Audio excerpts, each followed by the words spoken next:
welcome to a special edition. We're doing Unity with Pastors in Depth. And I'm telling you, as a pastor's child, big girl, Pam Hovey, is so excited to give you a chance to hear from our pastors in a personal way. I have a very good friend of mine. He is Dr. Mike. He is the pastor of Wardrop Memorial Baptist Church, and want to say welcome to Unity. I'm glad to be here. Thank you for inviting me, Pam. Well, I know you, but I'm pretty sure some of our viewers do not. Tell them about what is it like being a pastor. Let's go back. How did you get started being a pastor? Well, I became a Christ follower when I was 17 years old, surrendered my life to Christ. Since that time, he's been calling me to different things. I served as a youth minister for a while, several churches, and then surrendered to be a pastor and went off to seminary, yada, yada, did all the hoops, and I have been serving as a pastor at several churches. Currently, I'm serving at the Wardrop Memorial Baptist Church as their pastor. Have been there a little over 3 years, having a great time. One thing I wanted to ask you, you being a pastor coming to parishioners that are seasoned, let's say, you have a vision for them. How can you get them to transition into your vision when they're seasoned in their own way? Well, one thing that you have to do is you have to be willing to listen to them, find out where they are, find out where they're headed, and how those two blend together. As Americans, we don't like to be told what to do. And so as we both study the Word together, pray together, do ministry side by side, we learn, and then the vision kind of merges. You know, one thing I noticed from talking to a pastor that was in the same particular situation as you want to come in, you want to give them everything at one time. Right. And you expect them to be on board. But how do you handle it when you're giving it to them and they're not on board with what you're saying? Well, I think the key to that is time and building relationships. I had a pastor when I was on staff that told me this truth. People will listen to you if they know you love them. And they don't know you love them in 3 weeks, 6 months. You know, it takes a while to build those relationships, and that's what it goes back to. Pam, that's the thing about you and I. We have a good relationship, and so you just keep working on the relationships. What would you say if somebody was having a difficulty in that area? What are some strategies you make or give, especially this particular young man is young. I'm 39, and I say he's around my age, and sometimes we think because we're in our 30s, we've arrived. We haven't arrived. We still can learn how to do things a little bit more better, how to say things a little bit more sweeter. What would you say? Well, the Wardrop Memorial Baptist Church, we call it the Wardrop family. They are just a great group of folks, and they have allowed me to be me. I allow them to be them, and Yes. We are putting that together. I find if we can spend a lot of time eating together, lunch, breakfasts, if we can have some meetings together where they're not stressful, where you're just talking and you're getting to know each other. And then after you know somebody's learning style, after you know their love language, some of those books that are out there that people could read, then you know how they need the information, you know how they will accept it, and then you know how to share it as the leader or as the pastor. One thing I like something you said, we've got to learn how to let people be them. Right. How do you achieve that? Well, again, that takes learning who they are, listening to them. And listening is more than just hearing the words. It's really picking up on the emotions and on the vibes, on their history. I like to ask them to tell me their stories. Just this past week, I asked, tell me, about when you were married, how many years you've been married. We have some folks in our church who have been married more than 60 years. So they are great resources for younger folks like myself and for even newlyweds that can go to them and say, how did you handle this? What did you do? So we've just got some wonderful people. I like how you said that. It's letting them lead and then let you listen and then meeting in the middle. I want to transition a little bit with you. Not only are you a pastor, but in addition to, you do lawn service, may I say. Is that okay? Yeah. Tell my viewers about that. Well, I have tried to encourage pastors to be bivocational for years so that they have multiple streams of income, so that if one stream dries up, they're not in trouble. And so I have done that personally. I have done a lot of different things. Currently own a lawn care service here in Columbus. I owned a dish satellite business in South Carolina before we moved here. And so I also like to do some networking, direct sales, those type of things.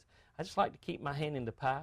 We also do a leadership luncheon once a month at the church where I read a book and give it back to the community in about 29 minutes, provide them lunch, those kinds of things. So anything that we can do to impact the city for Christ, that's what we want to do.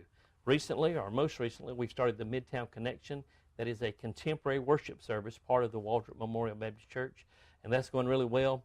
it's really outside of my comfort zone. I don't think like 20-somethings, but it has been a great learning experience for us.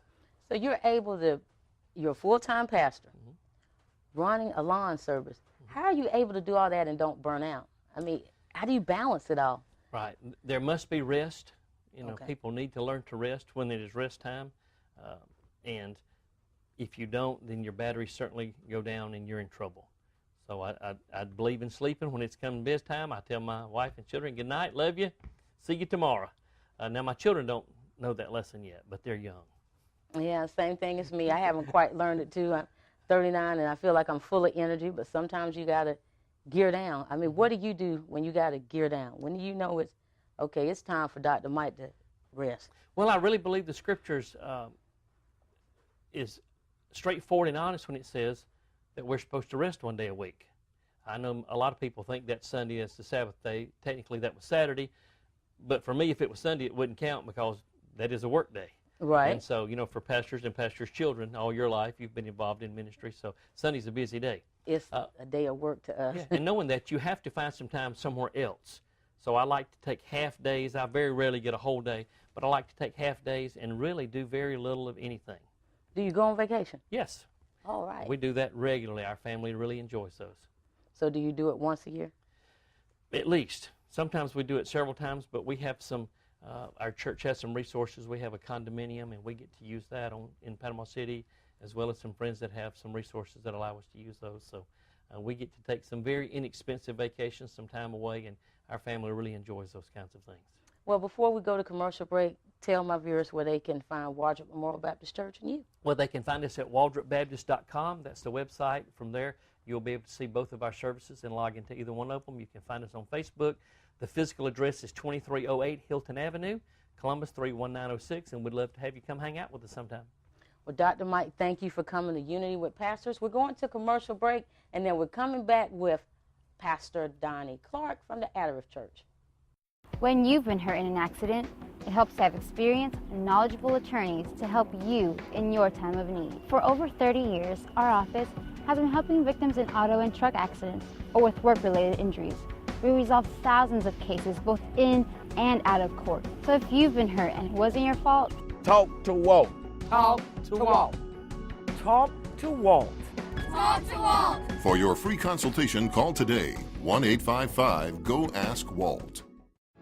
For more than 60 years, the Dairy Queen recipe for success has been simple. It's been a combination of hardworking people, great tasting food, and tempting treats served in our establishments every day. Although a lot has changed in 60 years, some things remain the same. The smiles on children's faces, a treat for a good report card, close friends enjoying a great meal, and families spending quality time together. Here at DQ, we are always committed to treat you right. When Bill Larson's brakes started squeaking, when Pam Summers' check engine light went on, and before Tom headed out on vacation, they all came here. Midas. Total car care. Total customer care. That's the Midas touch. Welcome you to be a part of our ministry. This is not a put on, but this is a come on. And we come to share in our different ministries with our dance team, with our choir, and our TV ministry. And we looking for great things to happen, great miracles to happen within this great thing to happen, great miracles to happen within this place. Come and be a part of the blessing plan. Hello and welcome back to the Unity Pastors In Depth Show. I have a wonderful guest with me, and he's become a good friend I'm getting to know. He is Pastor Donnie Clark of the Adariff Church out of Smith Station. Want to go ahead and say, welcome to Unity. Thank you, Miss Pam. I'm very pleased to be here. Well, I'm glad to have somebody young as myself, carrying on the ministry, the gospel, doing it. Amen. Tell people, how did you come into ministry? Actually, I was raised in a Pentecostal church in Mobile, Alabama.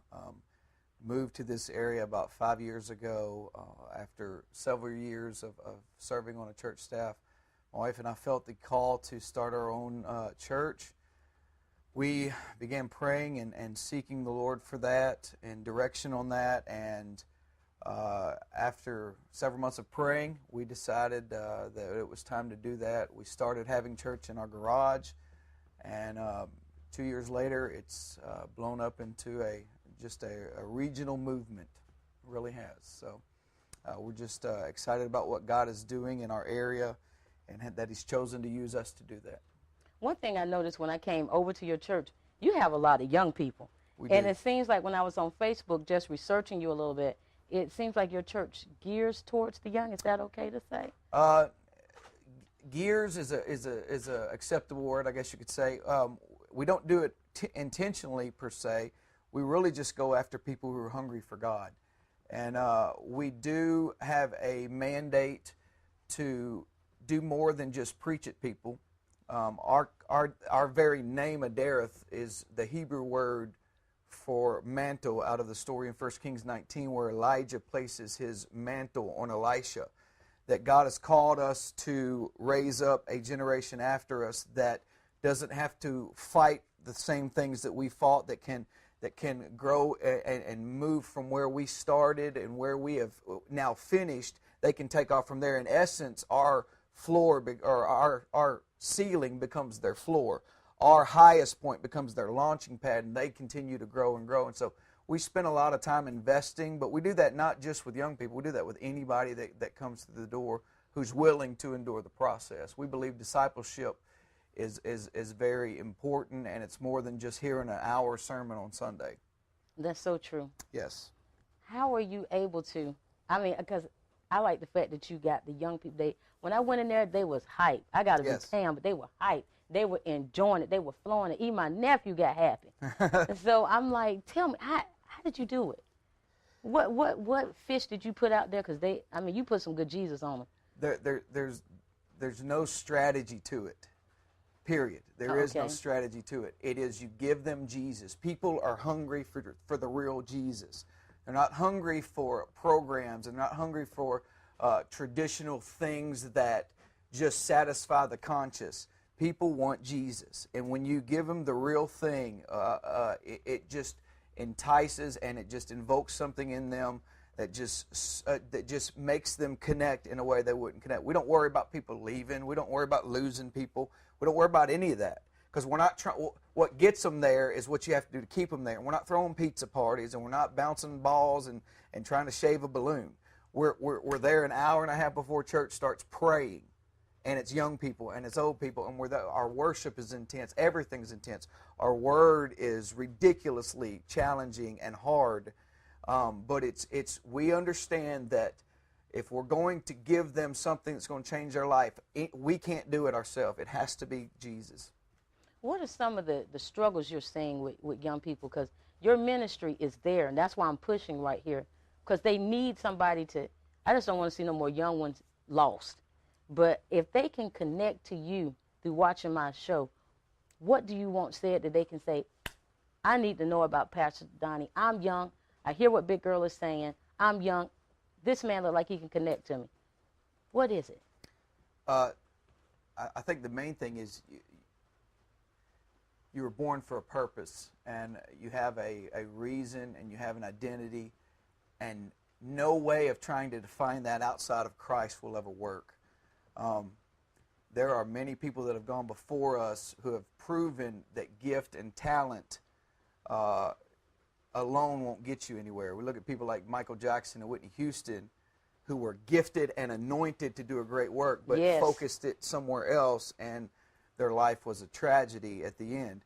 I would say that for young people out there and for anybody out there, if you're not doing everything that you feel like God's anointed you or called you to do, or your life doesn't have purpose, that you need to connect with a family church, a church that is doing more than preaching, but that is involved in your life. They're involved with your family life. They're involved with what's going on. They're involved with your grades. They invest in you. And when you do that, you're going to find a connection that even when the hard times hit, we don't leave. We don't leave. That's what we tell people. We're not leaving. We're not going anywhere. We're not going to hurt you. We're not going to leave you. We're here for the long haul. And so I think when you create an identity for people and show them what it's like to be fathered and mothered, then it really creates a trust for people to invest their life into this thing. And that's what we have. We have people that are committed to the end. You even have I've only got 1 minute, so I want to get this out real quick. You also got in your ministry, if a pastor or somebody has kind of lost their way, you have a place where they can come and talk to you. Absolutely. We are apostolic, and we spend most of our time outside of organized church services counseling and talking to people. And one of our gifts is just to help people recover and get back to where they love the Lord and they're not critical over past hurts or things like that. And so we take very serious the gift that God has given us to mentor and to help people. And we have a lot of spiritual sons and daughters in ministry. We've helped a lot of people, and we just want to continue to do that. Tell my viewers before I go to commercial break how they can find your church. www.adareth.com, on Facebook, Adareth Church, 706-992-2322. Well, Pastor Donnie, I want to say thank you so much. Thank you for coming to Unity. Absolutely. We're coming back with Pastor Daddy after this commercial break. All right. Come into Chester's Barbecue for our world-famous mouth-watering ribs, smoked fresh on our grill daily. Or try one of our barbecue pork plates with fresh sides. Chester's has delicious sandwich combos to choose from that are sure to please. We also serve tempting home-cooked favorites. And don't forget to take home your own bottle of great sauce. Chester's Barbecue, serving the best food at the best price. 3 locations to serve you. You love your parents, and it's hard to see them struggle to keep their independence. Magnolia Manor can give your parents the assistance they need to enjoy life. You won't have to worry if they are eating well or taking their medications properly. And they'll be in a safe, secure environment with no need to worry about cleaning house or doing yard work. Visit magnoliamanor.com to learn more. Magnolia Manor, just down the road. A community of convenience, caring, and fun. My name is Japal. 2 years ago, I received a kidney transplant. When I was 21 years old, I started dialysis, and for 7.5 years, I was a patient receiving treatments 3 times a week for 4 hours each session, and man, it was hard. After receiving my kidney transplant, I was able to find and marry the love of my life. My kidney transplant gave me my life back. You have the power to donate life. Be an organ, eye, and tissue donor. To find out how, go today to donatelifegeorgia.org. When you've been hurt in an accident, it helps to have experienced and knowledgeable attorneys to help you in your time of need. For over 30 years, our office has been helping victims in auto and truck accidents or with work-related injuries. We resolve thousands of cases both in and out of court. So if you've been hurt and it wasn't your fault, talk to Walt. Talk to Walt. Habla con Walt. Talk to Walt.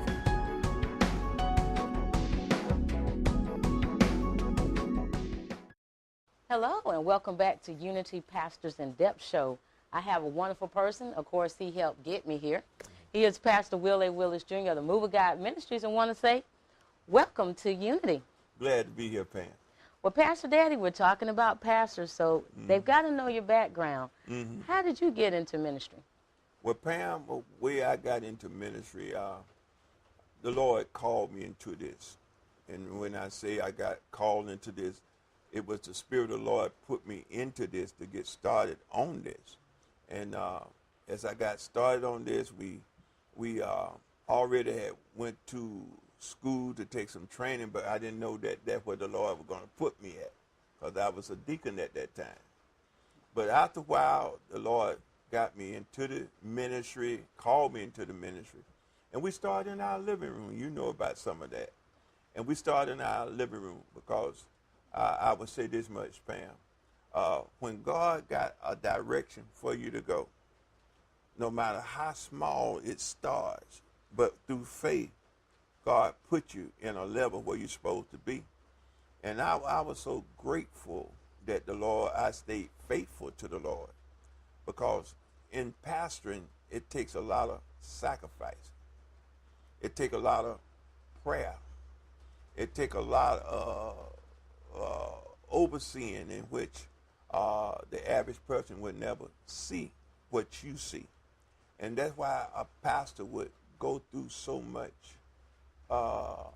pain, sickness. A lot of people don't see that a pastor has to suffer a lot of things and for his congregation.